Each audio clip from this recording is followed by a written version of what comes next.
Nana cried and cried as she watched her brothers disappear down the dusty road each morning, their laughter fading as they made their way to school. She clutched the edge of her worn dress, her eyes pleading with her father.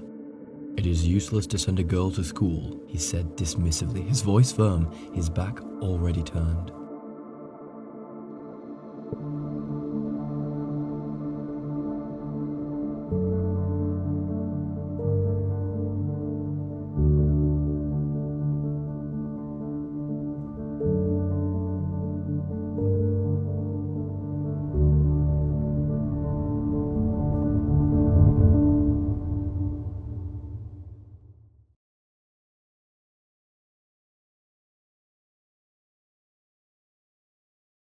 No matter how much she cried and begged, there was nothing she could do.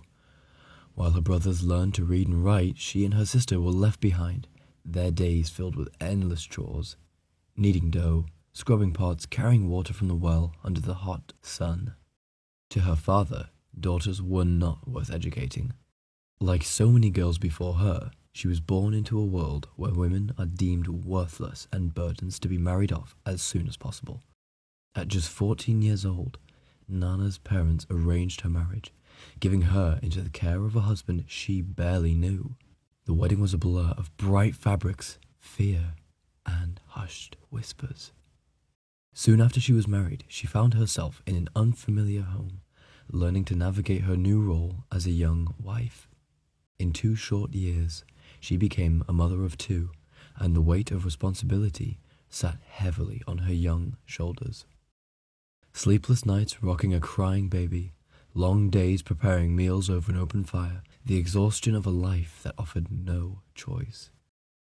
But even in the middle of her struggles, a quiet ember of joy burned brightly in Nana's heart. As a follower of Jesus, she prayed day after day for her husband, who followed more traditional beliefs.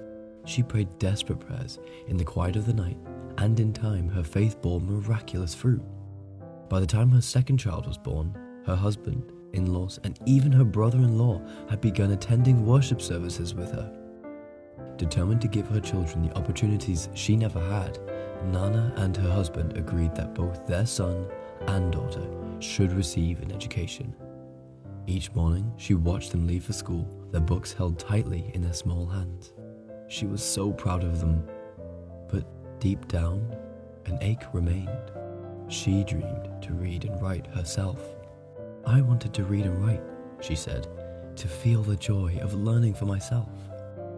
When the Women's Fellowship at her local church started a literacy class, Nana's heart leapt with excitement. This could be her chance.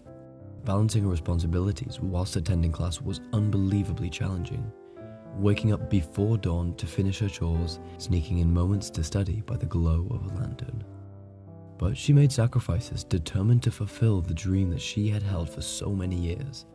At home, she traced letters with trembling fingers, and when she was struggling, her children willingly came to her side, helping her with the same patience she always showed them. "Even if I'm busy, I make time for class," she said, her determination unwavering. "My children were excited too. They teach me at home." With enormous persistence, Nana's efforts bore fruit.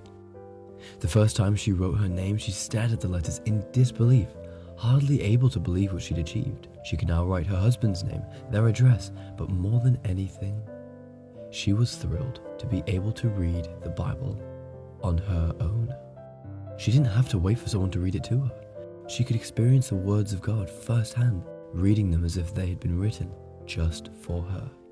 "I am very excited that I can read and write," she shared, her eyes shining. "My dream has come true. I can read the Bible. I can read the Bible." Nana's story is just one of many. Countless women around the world have been denied education and other rights, their potential overlooked simply because of their gender. But through GFA World, women like Nana are discovering their worth, gaining skills and stepping into a future filled with hope. Whether through literacy classes, vocational training, or support groups, GFA World is uplifting marginalized women, equipping them to break free from the cycle of poverty and oppression. Each woman who learns to read, who discovers her value in Christ and who finds the courage to pursue a different future is a testament to the power of God's love at work. And for every woman like Nana, there are still many more waiting for the chance to rewrite their story. Thank you for watching. If you enjoy our videos, please like and subscribe.